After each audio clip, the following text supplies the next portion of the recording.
オッドキャストに安い AI ボックスがあるの知ってる？いや知らんわ。安いモデルなのに有線 Android Auto 対応者でも使えるスイッチがついてるわ。助かるね。そして新生活応援セールということで大幅値下げ中。いつでも使えるクーポン情報もあります。オッドキャストのお手頃モデルな AI ボックスを見ていく。どんなもんじゃい。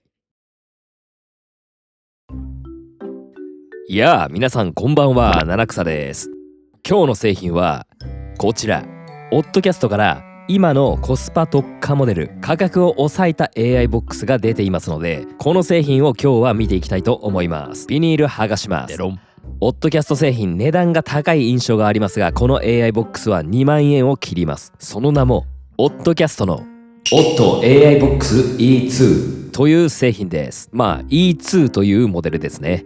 以前 P3 Pro というオッドキャストの最上位版フラッグシップモデルをレビューしましたが、とても人気のある製品です。お値段を気にしない方はこの P3 Pro が間違いなくいいんですが、4万円から5万円ぐらいします。それに比べてこの E2 は機能やスペックを落として価格を抑えたお手頃モデルといったところでしょうかね。最後の方にキャンペーン情報と視聴者限定のクーポン情報をお伝えしますので、そのクーポンを使えば2万円を切る値段で購入できます。よかったら最後まで見てください。はい、スペック面見ていきましょう。このね、裏にちょうど書いてありますので見ていきます。はい、CPU、SoC ですが、クアルコムのスナップドラゴン SM6115、8コア64ビットです。人間でいうと頭脳の部分ですが、P3 Pro の CPU は SM6225 に対して E2 は SM6115 です。CPU も P3 Pro よりは抑えたモデルになります。続いてメモリ、RAM ですが、こちらが 4GB、ストレージ、ROM ですが、こちらが 64GB のモデルです。P3 Pro はメモリが 8GB、ストレージが 128GB のモデルに対して E2 はメモリもストレージも半分のモデルになっております。マイクロ SD カードを使う方は最大 256GB まで対応しています。ここも P3 Pro は最大 512GB でしたので半分になってますね。はい、ということで開封しながら続きを話していきます。OTTO AI ボックス E2 って何ができんのっていう話ですが、 AI ボックスでできることの基本は全てできます。まず純正ナビや純正ディスプレイオーディオを Android スマホ化することができます。そのためナビ画面で YouTube や Netflix、プライムビデオ、TVer などが見れます。はい、そしてこれらがキャンセラー不要で走行中も動画が見れるようになります。そして対応しているアプリ同士なら2画面分割ができます。この比率は5対5、3対7、7対3でできます。次ですが、なんとね E2 にも有線カープレイ、有線 Android Auto 両方の対応車で使えるスイッチがついています。少し前までは有線カープレイ対応車が基準でしたが、最近のモデルはね有線 Android Auto 対応車でも使えるようになってますね。続いて E2 が使える前提条件です。ここも基本は全て一緒ですね。2016年以降の車両で純正ナビもしくは純正のディスプレイオーディオで有線接続での Apple CarPlay か有線接続での Android Auto が使える車種、こちらが E2 の起動条件となっておりますので、よくご確認をお願いします。純正ナビに無線の CarPlay か Android Auto がついている場合、それだけでしたら使えませんので、必ず有線での Apple CarPlay か有線での Android Auto が使える車種、こちらの条件を確認してください。その中でもテスラや BMW など一部の車種では使えない車種もありますので、気になる方はメーカーに確認をお願いします。はい、中身を取り出しました。これで全てです。それじゃあ一つずつ見ていきましょう。まずは本体から。角に丸みを帯びた正方形の形をしていますね。表面の素材はマットなタイプで指紋が目立たなそう。真ん中にオッドキャストのロゴがあります。ここにステータスランプがついてます。側面見ていきましょう。側面はなんかメッキみたいになってますね。ここに USB-C の電源ポートがあります。そのままぐるっと見ていきますが、左側面には何もありません。さらに上側の側面にも何もありません。そのままぐるっとして右の側面、このロゴから見て右の側面ですね。ここの左側、こちらがナノシムカードのスロットです。そのままさせるタイプです。右側はマイクロ SD カードのスロットです。最大 256GB まで対応しています。はい、表面はこのようにねちょっとサラサラしたような素材になってます。指紋がつきにくいですね。それに対してこの側面はメッキのようになっててちょっと指紋が目立ちますね。はい、そして背面です。こちらにモデル名が書いてあって、オッドキャストの O のデカロゴがあります。これやっぱ発芽玄米みたいだよな。はい、そしてここの R はリセットボタンです。そしてここカープレイか Android オートで起動するかの切り替えスイッチがついています。これしかもピンがいらないので、そのままスイッチで手だけで切り替えが可能です。よくね、その上のリセットボタンみたいに穴が開いていて、そこをピンで突っ込んで切り替えるというモデルは多いんですが、物いらずで手で切り替えられるのはかなり便利ですね。ここは P3 Pro 同様ですね。ご自身のお車が有線 Android オートにしか対応していない場合は、こちらの AA の方に倒して使ってください。工場出荷時では左側の CP カープレイモードになっていますので、有線カープレイ対応車であればそのまま使えます。はい、本体はこんな感じでした。次、USB-C2C のケーブルが1本入っています。片方が L 字になっています。ケーブル素材は網網の強いタイプのやつ、20センチくらいです。次ですが、USB-A2C のケーブルが1本。こちらも本体側が L 字になっています。同じく20センチくらい。続いて二股ケーブルです。 Y 字ケーブルとも言いますが、先ほどのケーブル1本でなんか安定しないなとか、起動できないなとか、電力が足りないなって時に使うケーブルです。このスタートガイドにも書いてありますが、通常は AI ボックスとナビを1本のケーブルでつなげば起動できるんですが、1本じゃ起動できなかったり電力が足りなかったりする場合は、この Y 字ケーブルを使って電力を補ってくださいねというケーブルです。というわけで、このスタートガイドが1枚、あとは取扱説明書です。厚さはこれぐらいで、ちゃんと本タイプのカラー印刷になってます。前よりだいぶ説明書詳しくなったね。はい、これで全部です。それじゃあ OTTO AI Box E2 早速車内で使っていきましょう。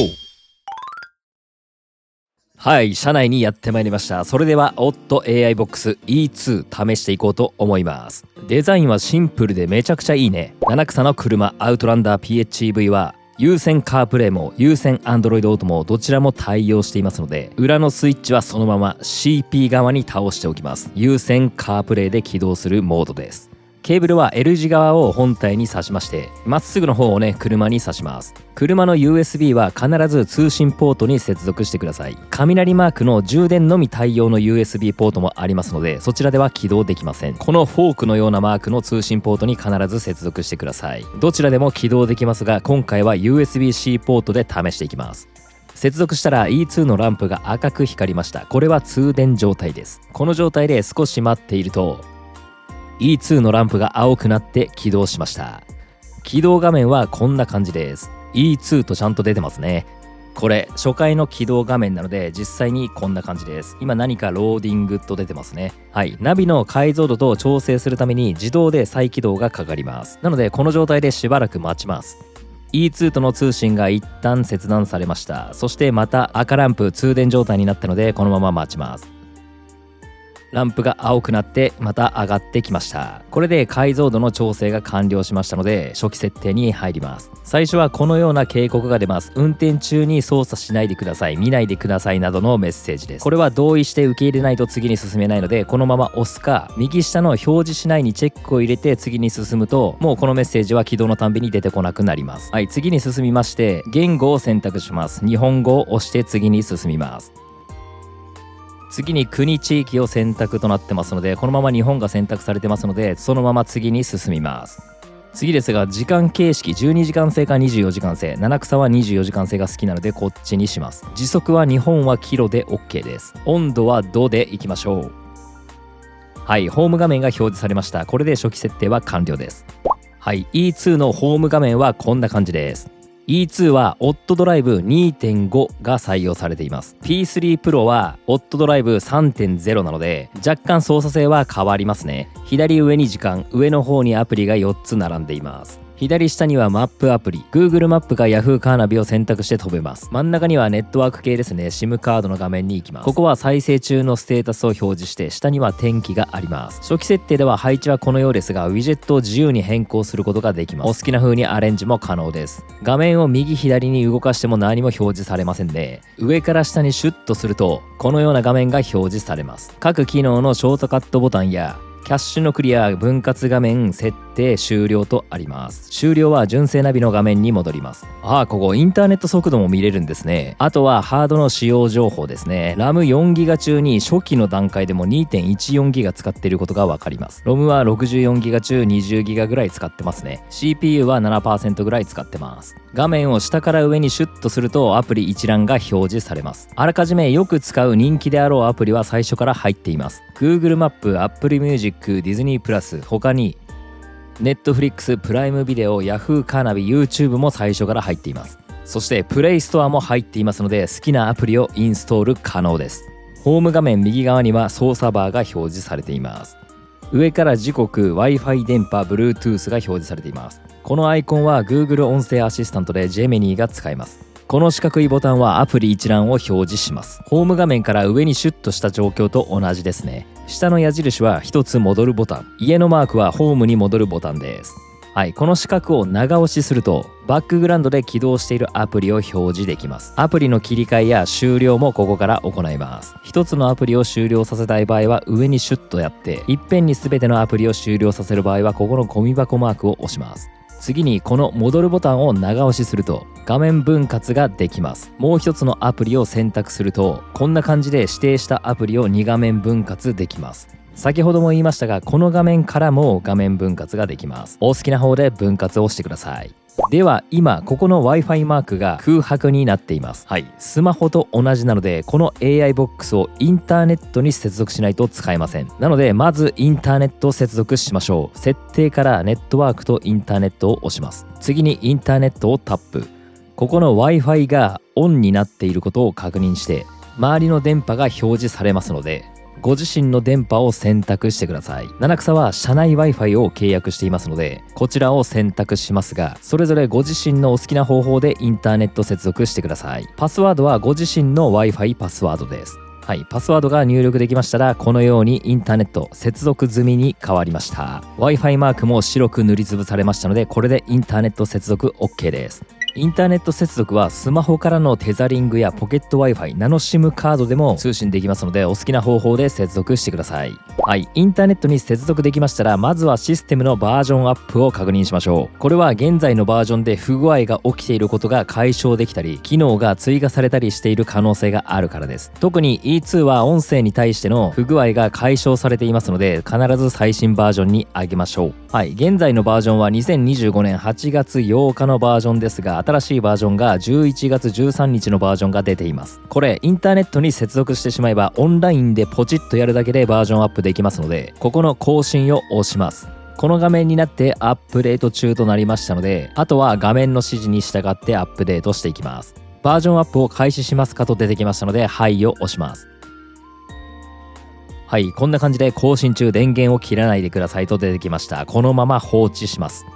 バージョンアップ中はこのランプが青、消灯、赤という順番に点滅します。この状態で電源を切らずしばらく放置しましょう。はい、進みました。しばらくすると再起動がかかります。はい、上がってきました。またねこのような画面が出てきますので更新が終わるまで待機お願いします。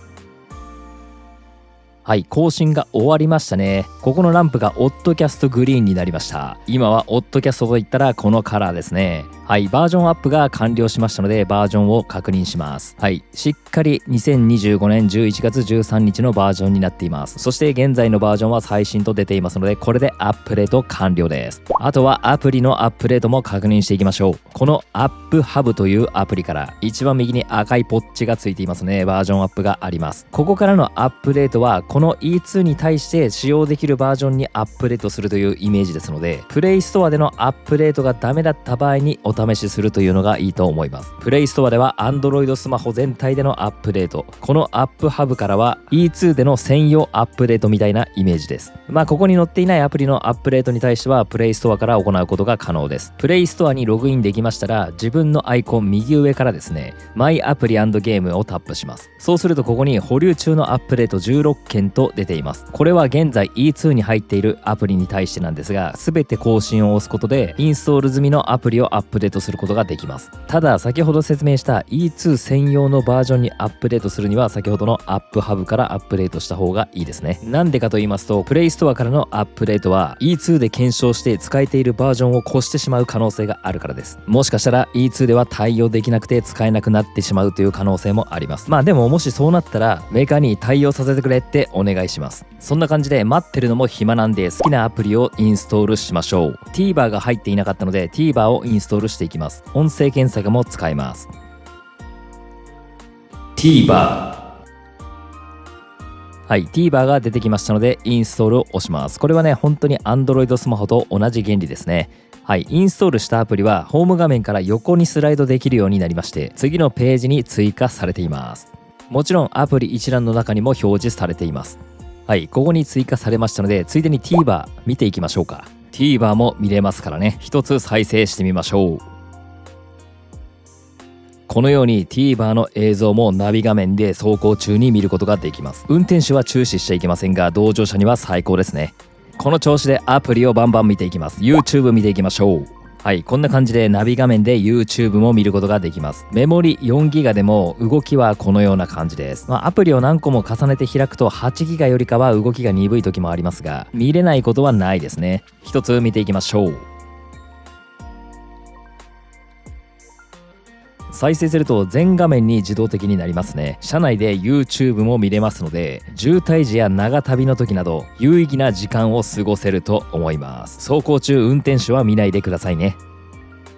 ちなみに縮小するとこのようにパソコンで開いた画面のようにすることもできます。コメント欄もこのように見ることはできます。ホーム画面に戻りますと、ここに再生中のステータスが表示されますね。音楽アプリだったら音楽アプリのステータスが表示されます。動画アプリもここの画面からでは音声だけ流れます。続いて Netflix 見ていきます。これが見れたら車内が映画館になりますね。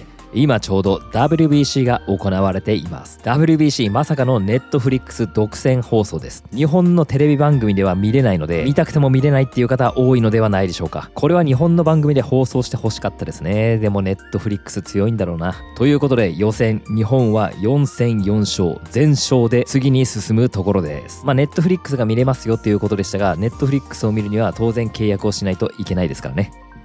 続いてプライムビデオも見ることができます。だいたいね、プライムビデオかネットフリックスどちらか入っていますよっていう方はいると思いますが、どちらも契約していますという方は少ないと思います。皆さんはプライムビデオ派ですか、ネットフリックス派ですか？よかったらコメント欄で教えてください。プライムビデオも一つ見ていきましょう。プライムビデオも走行中に見ることができます。お子様や同乗者にはたまりませんね。プライムビデオ再生してみましたが、横のバーがそのまま表示されますね。全画面にしてもこの表示です。ネットフリックスの場合は全画面再生するとこの横のバーも消えてましたので、プライムビデオはバーが残るといった感じですね。このバーの表示がいらないよ、消したいよって方は設定から強制的にバーを消すこともできます。個人化設定を押して、ここに常にナビゲーションバーを表示という項目があります。これがオンになっていますので、これをオフにすることでバーを隠すことができます。これにはね、再起動が必要です。はい、もう一度プライムビデオを再生してみました。バーが消えましたね。これで全画面表示もできます。ただ操作バーが消えちゃったんで、どうやって操作すんのっていう話になりますが、操作バーの表示をオフにすると強制的にこの浮遊ボタンがオンになります。なのでこの浮遊ボタンから操作することができます。あとついでですが、この個人化設定の中から起動時に起動するアプリを選択することができます。例えばエンジンを切ってしまったら、また乗ってエンジンをかけるときにホーム画面に戻ってしまいますが、前回の記録モードにしておけばエンジンを切る前までに起動していたアプリをまた起動することができますとかがあるので、ちょっとねこの辺はお好きなモードにしてください。はい、やはりね、車だと音楽アプリの方がいいという方もいると思います。はい、 YouTube Music と Amazon Music をインストールしました。 YouTube Music 見ていきます。音楽アプリもスマホと同じように使えますので、動画アプリだけではなく音楽アプリももちろん使えますからね。 Amazon Music をお使いの方ももちろん使えます。この辺はね、プレイストアからお好きな音楽アプリをインストールしてお使いください。続いて地図アプリも見ていきます。まずは Google マップ。操作感はこんな感じです。スマホのようにピンチインピンチアウトはできません。ズームするときはトントン2回タップします。ズームアウトするときはトントン2です。2回タップした後に上にスワイプします。音声検索もアプリと同じように使えます。東京ディズニーランド。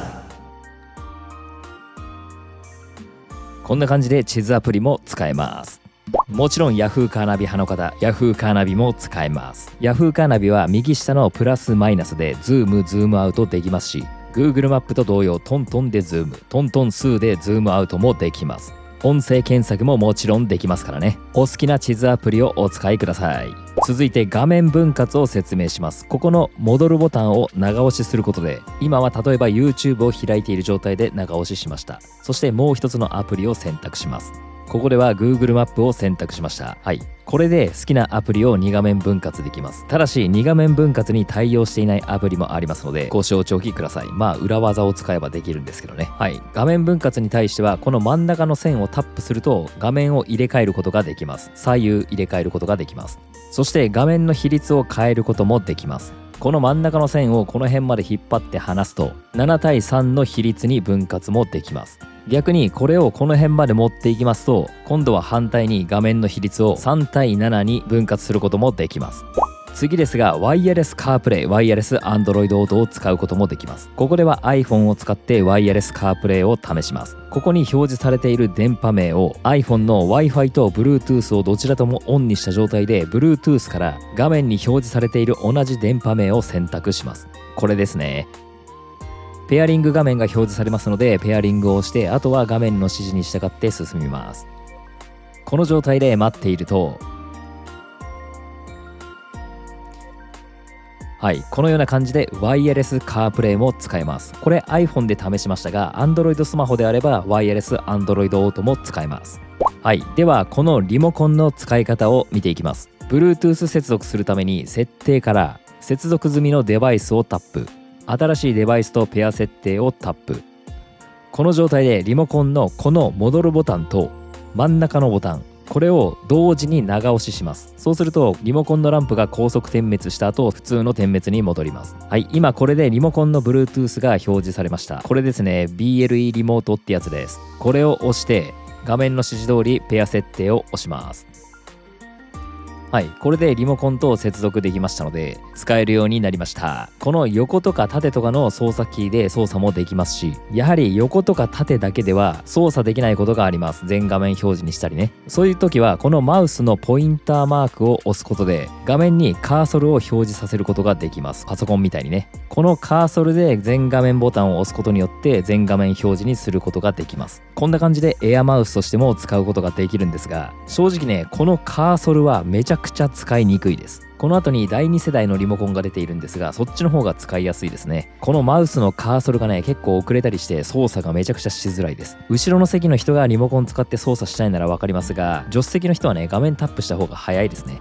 これがオッドキャストリモコン第1世代の方のリモコンです。まあ左右上下のボタンは大丈夫です。あとホーム画面についてはこのように好きなウィジェットを追加したり配置を変更することが自由にできますのでお好みで設定してみてください。はい、それでは注意点をおさらいします。この E2 コスパ特化モデル廉価版ですので HDMI の出力ポート入力ポートともにありません。後席のモニターに映さなくていいよとか AI ボックスの機能が使えれば他に入力するポートがなくていいよという方向けのモデルです。また RAM が 4GB、ROM が 64GB のモデルになりますので普通には使えますがスペック面がやや不安という方は最上位モデルの P3 Pro をおすすめします。ただ P3 Pro この E2 の値段の倍しますので普通にナビ画面で YouTube や Netflix が見たいという方はこちらの E2 のモデルでも十分ではあります。概要欄に E2 と P3 Pro 両方のリンク先と動画を載せておきますので気になる方はぜひ見てみてください。